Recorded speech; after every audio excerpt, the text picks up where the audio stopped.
محمد صلی اللہ علیہ وسلم اعوذ باللہ من الشیطان الرجیم بسم اللہ الرحمن السلام علیکم خواتین حضرات. ایک چیز ہے جس کے بارے میں میں اور آپ سبھی خاصے کیوریس ہوتے ہیں اس کو جاننے کے لیے کہ یہ امر کیا ہے. روحانیت بطور اصطلاح کی یہ لفظ استعمال ہوتا ہے امر. جیسے روح کے بارے میں رب تعالیٰ نے فرمایا کہ یہ امر ربی ہے. ایک زمانے میں شام کے گورنر سے کسی نے یہ پوچھا کہ دنیا میں سب سے زیادہ طاقتور اور سخت چیز کیا ہے.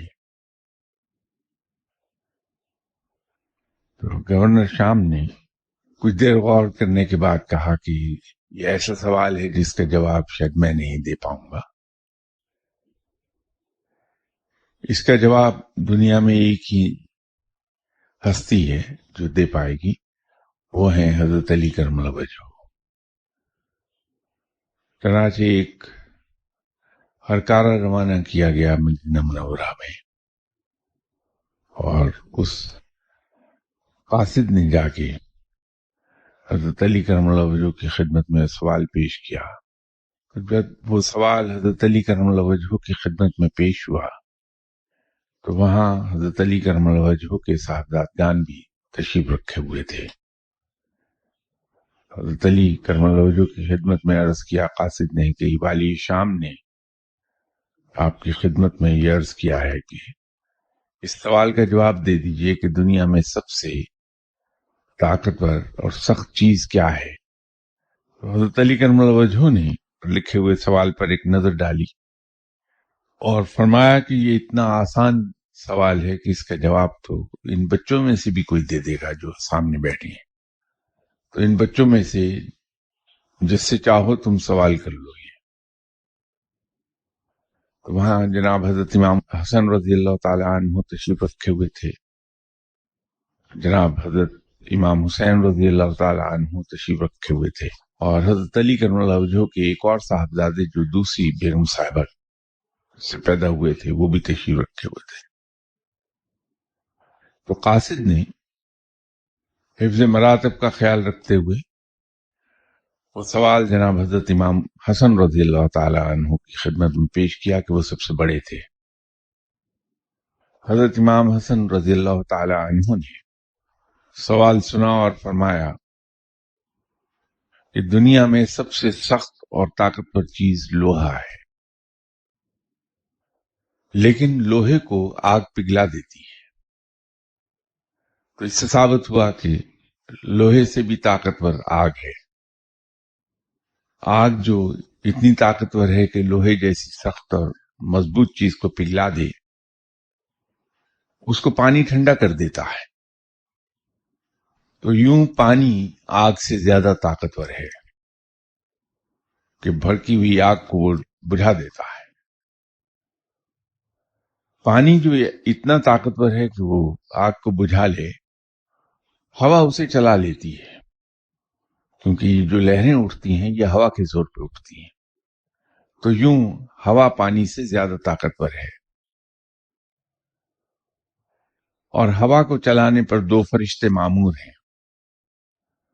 تو یوں وہ ہوا سے زیادہ طاقتور وہ فرشتے ہیں جو ہوا کو حکم دیتے ہیں اور وہ چلنے لگتی ہے. اور ان فرشتوں پر سردار ہیں حضرت جبرائیل علیہ السلام. تو یوں حضرت جبرائیل علیہ السلام ان فرشتوں سے زیادہ طاقتور ہیں.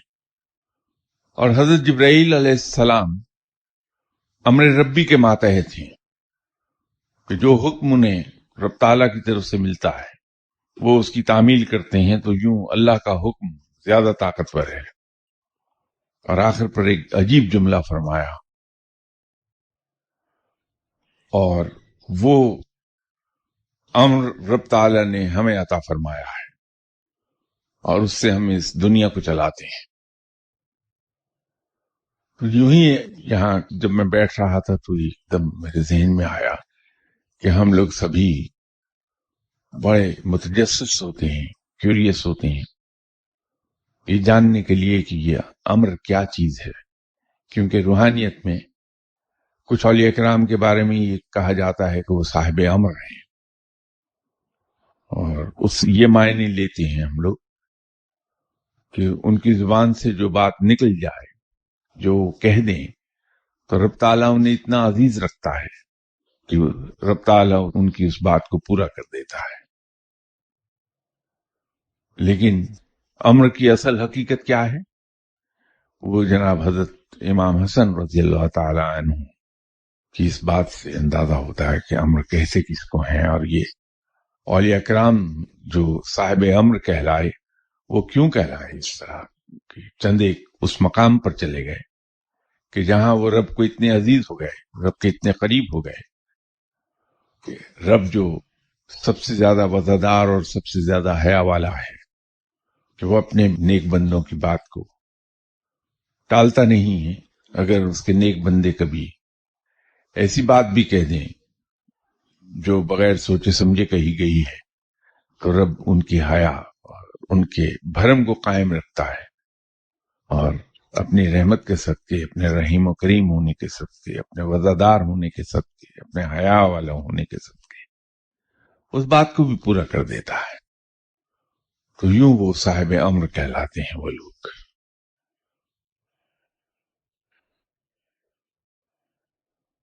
کسی صاحب نے ایک سوال پوچھا ہے، ایک طالب علم کی حیثیت سے سوال کر رہا ہوں، یقیناً میرا علم ناقص ہے، سنت کی پیروی ہر مسلمان کو کرنی چاہیے، اس بات سے تو کوئی انکار نہیں۔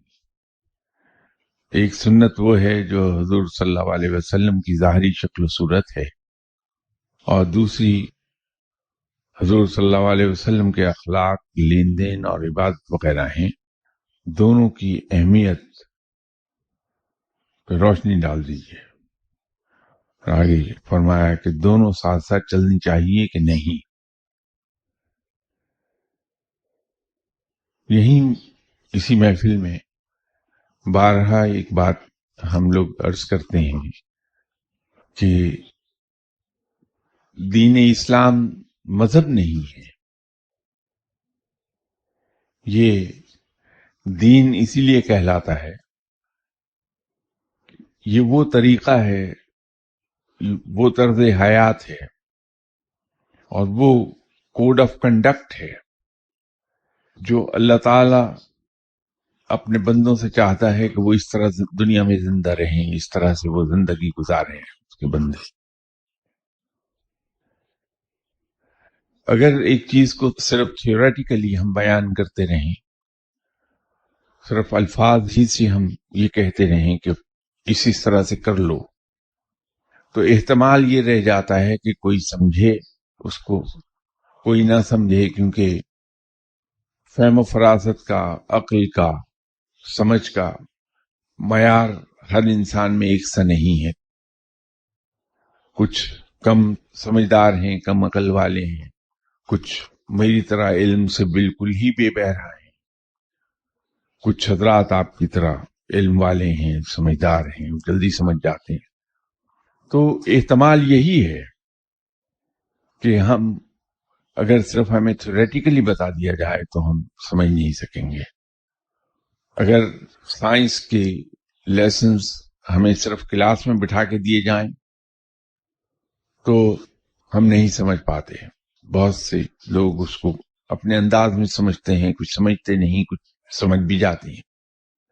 لیکن اگر اس کا پریکٹیکل ڈیمونسٹریشن کر دیں ہمارے استاد تو بات بڑی واضح ہو جاتی ہے اور سمجھنے میں کسی غلطی کا احتمال نہیں رہتا۔ رب تعالیٰ نے جس نے ہمیں تخلیق کیا ہے، جس کی ثنائی کا ہم شاہکار ہیں، اس سے زیادہ بہتر ہماری فطرت کو کوئی نہیں سمجھتا۔ اس لیے رب تعالیٰ نے جہاں دین اسلام کو الفاظ بصورت قرآن اسے نازل کیا الفاظ میں، وہیں آپ صلی اللہ علیہ وسلم کے ذریعے سے اس کا پریکٹیکل ڈیمونسٹریشن دے دیا ہے کہ جہاں کہیں ہمارے سمجھنے میں غلطی رہ جائے تو ہم اس پریکٹیکل ڈیمونسٹریشن سے زیادہ واضح طور پر سمجھ سکیں کہ رب تعالی ہم سے کیا چاہتا ہے کہ ہم کیسی زندگی گزاریں۔ تو آپ صلی اللہ علیہ وسلم کی حیات طیبہ در حقیقت اس لیے عملی قرآن کہلاتی ہے کہ آپ صلی اللہ علیہ وسلم کی حیات طیبہ بالکل اسی طرح ہے جس طرح سے زندگی گزارنے کا حکم دیا گیا ہے۔ تو ہم یہ نہیں کر پائیں گے کہ آپ صلی اللہ علیہ وسلم کی حیات طیبہ کہ کسی ایک پہلو کو ہم یہ کہہ سکیں کہ یہ کم اہم ہے، یہ زیادہ اہم ہے۔ تو آپ صلی اللہ علیہ وسلم نبوت کے اعلان سے پہلے ہی اہل مکہ میں صادق و امین گنے جاتے تھے۔ آپ کی پہچان صدق اور امانت تھا۔ آپ صلی اللہ علیہ وسلم کی نبوت سے پہلے کی زندگی بھی لوگوں کے لیے نہ صرف باعث تقلید تھی بلکہ نمونہ بھی تھی۔ آپ صلی اللہ علیہ وسلم نے لوگوں کے ساتھ لین دین، لوگوں کے ساتھ برتاؤ کا، یا آسان لفظوں میں یوں کہیے کہ آپ صلی اللہ علیہ وسلم کے behaviours and attitude towards other وہ بین ہی وہ ہیں جو اسلام ڈیمانڈ کرتا ہے ایک مسلمان سے، ایک مومن سے، کہ اس کے وہ رویے اور ایٹیٹیوڈز ہوں ٹورڈز ادرس۔ تو ہم پر لازم ہے کہ ہم سنت کی تقلید کریں اور کوشش یہ کریں کہ کوئی چھوٹی سی چھوٹی سنت، بڑی سے بڑی سنت ایسی نہ رہ جائے جس کی ہم پیروی نہ کریں۔ میں یہ آپ سے کہہ تو رہا ہوں لیکن میں خود ایک سنت کی خلاف ورزی کر رہا ہوں مسلسل، وہ ہے کہ میں نے داڑھی نہیں رکھی۔ اپنی اس کوتاہی کا مجھے احساس بھی ہے اور اعتراف بھی ہے۔ اس کے علاوہ اگر آپ دیکھیں گے تو بے شمار خامیاں مل جائیں گی میرے اندر، آپ کو ہزار خرابیاں اور خامیاں دونوں ہیں۔ لیکن چونکہ سوال پوچھا ہے تو میں یہ واز تو نہیں کر رہا، نصیحت نہیں کر رہا کہ اس میں عمل کیجیے، اس سوال کا جواب دیتے ہوئے عرض کر رہا ہوں کہ ہمارے لیے ہر وہ چیز جو آپ صلی اللہ علیہ وسلم نے کی ہے یا ان سے سرزد ہوئی ہے، اس کی پیروی ہم پر لازم ہے کہ ہم زندگی کو اسی طرح گزاریں۔ اس کے نتیجے میں جو ثواب حاصل ہوگا وہ تو ہوگا ہی، لیکن در حقیقت ہم دنیا کے بہترین انسانوں میں شمار ہونے لگیں گے۔ تو اس قصے میں ہم نہیں پڑھیں گے بحیثیت مسلمان کہ کم اہم چیزیں کیا اور زیادہ اہم چیزیں کیا۔ ہمارے لیے سبھی بہت اہم ہیں کہ وہ آپ صلی اللہ علیہ وسلم نے ان کو کیا ہے۔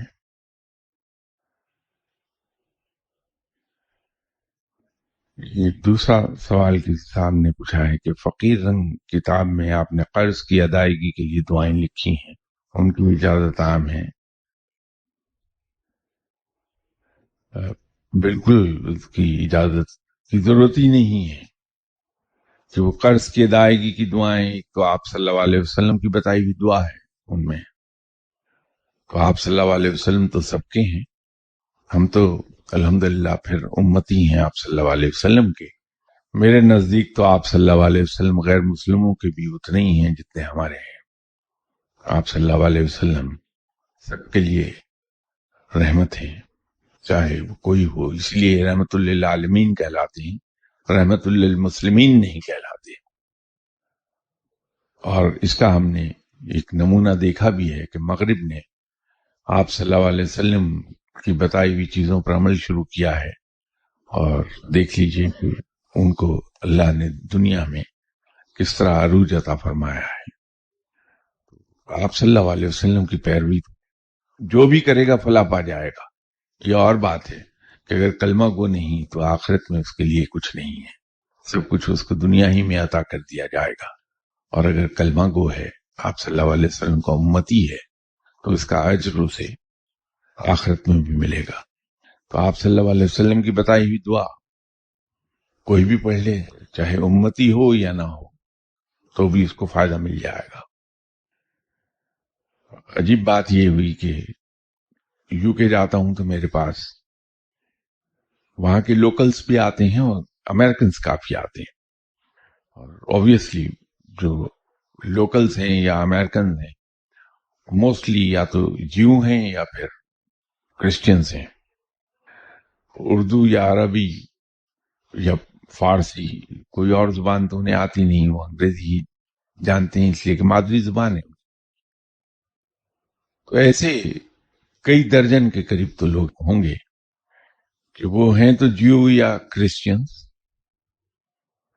لیکن ان کو میں نے رومن عربک میں لکھ کر کچھ پرانی آیات، کچھ صورتیں جیسے سورہ فاتحہ ہے، پہلا کلمہ، سورہ اخلاص، یہ انہیں رومن عربک میں لکھ کے دے دی. وہ اسے صبح شام پڑھتے ہیں اور رب تعالیٰ نے ان پر خاص رحمتیں کرنی شروع کر دی ہیں، بہت رحمت ہے. تو اس کا فائدہ کلام الہی ہے، اس کا ورد کرتے ہیں. اب وہ جو کلمہ پڑھ رہا ہے اسے یہ نہیں پتا کہ وہ کلمہ اگر 101 مرتبہ صبح 101 مرتبہ شام کو پڑھتا ہے تو وہ مسلمان ہو چکا. وہ اس چیز سے واقف نہیں ہے. ایک صاحب تو دن میں 3 بار قرآن پاک کی تلاوت کرتے تھے. ایک زمانے میں ان کے ساتھ ایک ایسی خاتون آئیں جو اسٹریچر پر تھیں،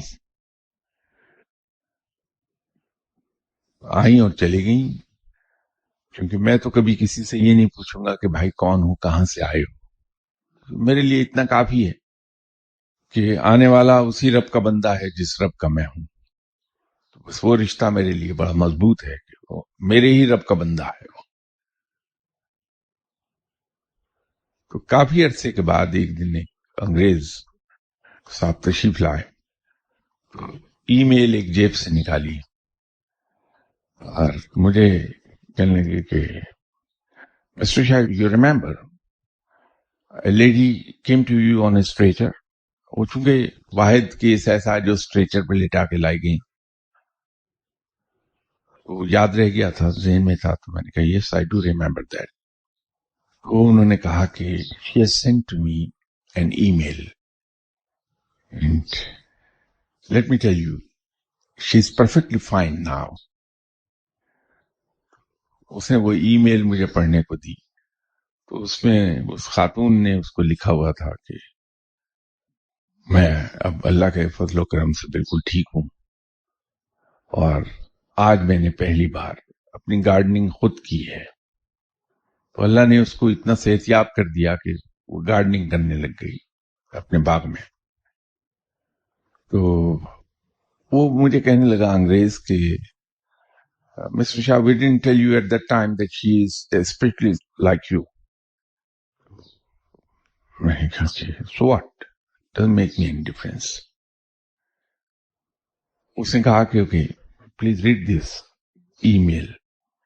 تو آگے میں نے پڑھا تو اس نے اس کو لکھا ہوا تھا کہ مسٹر کلیپ، جیسے تم نے مجھے کہا تھا آج میں روحوں سے بات کی رات کو، تو حضرت مریم کی روح آ گئی اور میں نے ان سے پوچھا. کہنے کا مطلب یہ نہیں کہ روحیں اس طرح آتی ہیں یہ ٹھیک ہے غلط ہے، اس سے مجھے غرض نہیں. میں ایک واقعہ آپ کو سنا رہا ہوں، اس میں میرے عقائد کو دخل نہیں ہے. تو میں نے حضرت مریم کی روح سے جو تم نے کہا تھا وہ پوچھا کہ اس طرح سے کلف صبح دوپہر شام قرآن پاک پڑھتا ہے اور اس کو ایک مسلم اسپرچولیسٹ نے بتایا ہے کہ تم قرآن پاک پڑھا کرو، تو وہ کیا صحیح کر رہا ہے یا غلط تو نہیں کر رہا. تو بی مریم کی روح نے جواب دیا کہ نہیں وہ ٹھیک کر رہا ہے. اس کے آگے کچھ سوال جواب تھے جن کا تعلق میری ذات سے تھا، اس کو چھوڑ دیجیے. اگر وہ اس کے جوابات کچھ برے ہوتے تو میں ضرور آپ سے بیان کر دیتا، لیکن ایسے نہیں کہ میں ان کو اپنی زبان پہ کہوں آپ سے.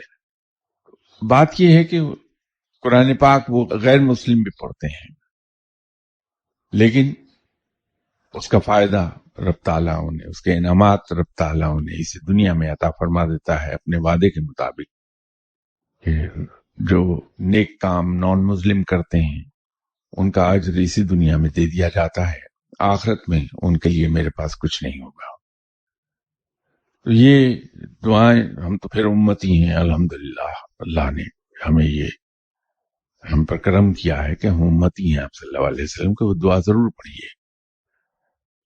دوسرا سوال انہی صاحب نے کیا ہے کہ اکثر مختلف عزیزوں یا دوستوں کی وفات اور الٹے خیالات آتے رہتے ہیں، ان سے چھٹکارا کیسے پایا جائے؟ کچھ چیزیں فطری ہیں، اور ایسی چیزیں جو فطری ہوں، یا ہم ایسی دعائیں کریں جو غیر فطری چیزوں کے لیے ہوں، تو آپ صلی اللہ علیہ وسلم نے اس سلسلے میں یہ فرمایا کہ فطرت کے خلاف دعائیں قبول نہیں ہوتی ہیں۔ مراد یہ ہے کہ اگر میں یہ دعا کرنے لگوں کہ یا اللہ سورج مغرب سے طلوع ہونے لگے، تو یہ دعا قبول نہیں ہوگی۔ جو فطرت ہے اس کے اندر رہتے ہوئے، اسی سکوپ میں رہتے ہوئے ہم جو دعا مانگتے ہیں وہ قبول ہو جاتی ہے، اللہ تعالیٰ قبول فرمانے والا ہے۔ اب اصل میں دعا کے سلسلے میں 3 چیزیں ہیں۔ ایک تو یہ ہے کہ دعا سنی جائے، جو رب نے کہا کہ میں دعائیں سنتا ہوں، میں دعا سننے والا ہوں۔ دوسری چیز یہ ہے کہ دعا قبول ہو جائے، فرمایا کہ میں دعائیں قبول کرتا ہوں۔ اب اسی کا ایک تیسرا حصہ ہے دعا سننا، دعا کا قبول فرمانا، اور تیسرا حصہ ہے دعا کا پورا ہونا۔ اب یہ جو آخری حصہ ہے یہ اپنے وقت پر پورا ہوتا ہے، رب فوری طور پہ دعا سن بھی لیتا ہے، رب تعالیٰ قبول بھی فرما لیتا ہے، لیکن قبول وہ اپنے وقت پر ہوتی ہے کہ رب تعالیٰ کا اپنا ایک نظام ہے اور ایک بڑا ڈیلیکیٹ بیلنس ہے جس پر وہ اس کائنات کو چلا رہا ہے، اور بڑے آرکیسٹرائزڈ نظام ہے چلنے کا اس کا، بالکل جس طرح آرکیسٹرا میں ہر ساز اپنے وقت پر بجتا ہے، پھر بند ہو جاتا ہے، چپ ہو جاتا ہے، پھر دوسرا بجتا ہے۔ ایک وقت میں تمام ساز نہیں بجتے ہیں، ترتیب سے بج رہے ہوتے ہیں جس سے سر پیدا ہوتے ہیں۔ تو اسی طرح کائنات کا جو نظام چل رہا ہے یہ بھی آرکیسٹرائزڈ ہے، آرکیسٹرا کی طرح وقت پر ساز کی آواز آتی ہے، تو یہاں بھی وقت پر کام ہوتے ہیں۔ تو ہم جو دعا کرتے ہیں وہ سنی بھی جاتی ہے، قبول بھی ہو جاتی ہے، لیکن پوری اس وقت ہوتی ہے جب اس کا وقت ہوتا ہے، جہاں وہ اس نظام کے اندر فٹ ہو رہی ہوتی ہے۔ ایک ہمارے یہاں چیف جسٹس تھے 1990 میں، کسی فنکشن میں میں بھی گیا ہوا تھا، تو وہاں انہوں نے مجھے دیکھا، وہ تشریف لے آئے، انہوں نے کہا کہ مجھے پوتے کی بڑی خواہش ہے کہ میرے یہاں پوتا پیدا ہو۔ ان کے 2 صاحبزادے ہیں۔ تو میں نے ان سے عرض کیا مجھے کیا پتا ہے، تو ایسے ہی جو منہ میں آیا کہہ دیا اٹھا کے، اس میں تو کوئی کمال ہے نہیں کہ کوئی بھی راہ چلتا ہوا بندہ جو منہ میں آئے کہہ دے، کوئی روکنے والا تو ہے نہیں ہمیں۔ تو میں نے ان سے کہا کہ رب تعالیٰ آپ کو ایک ہی پوتا عطا فرمائے گا، اور وہ آپ کے چھوٹے بیٹے امجد کے گھر میں پیدا ہوگا۔ کہنے لگے بڑے بیٹے کو؟ تو میں نے کہا جی ان کے یہاں نہیں ہوگا پیدا۔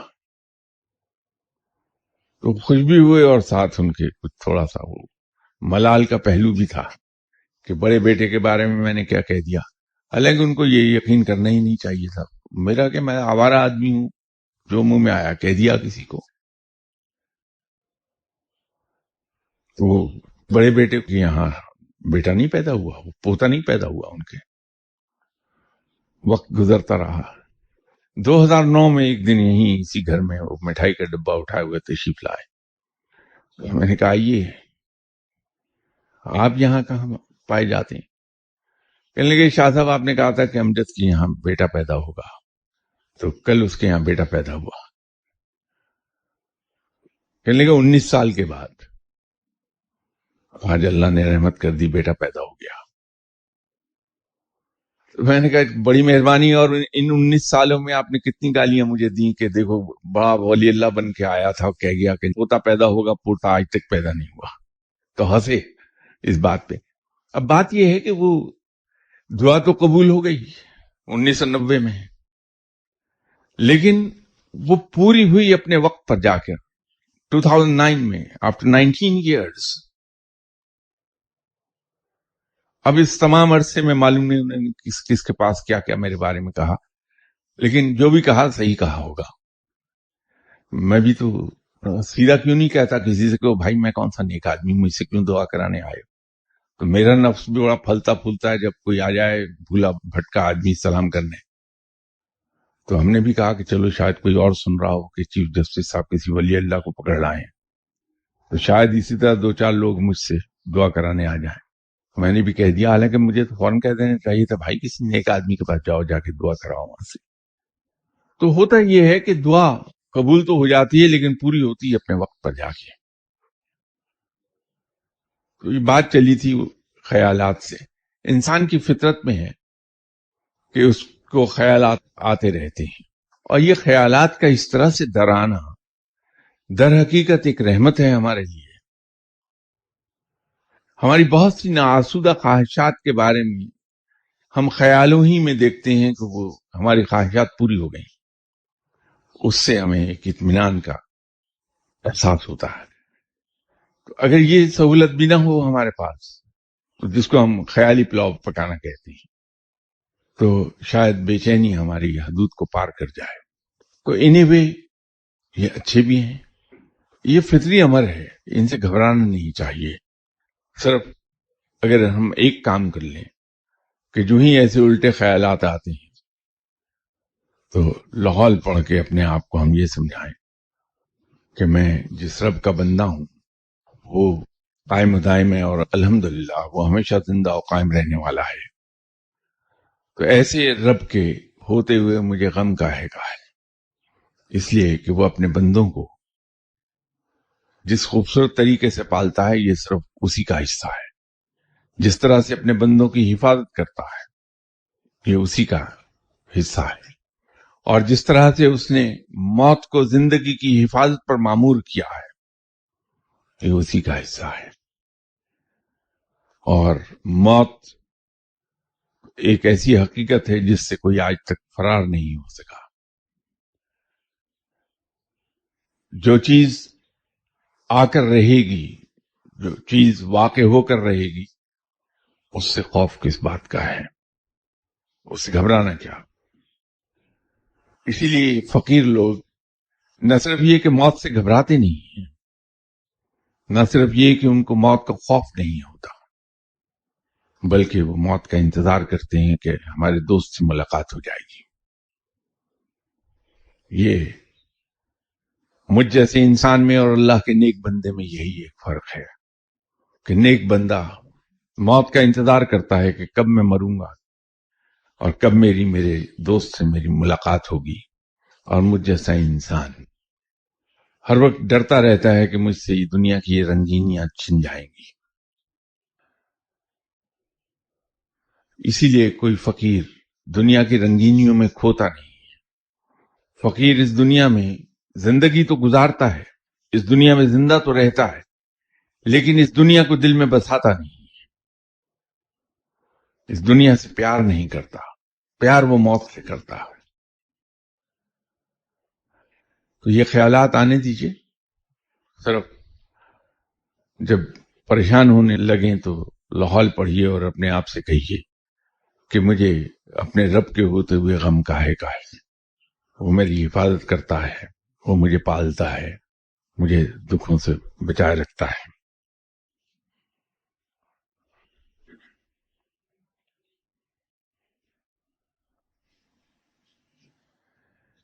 دیکھیے پرفیوم کے بارے میں ایک زمانے سے بحث چلی آ رہی ہے کہ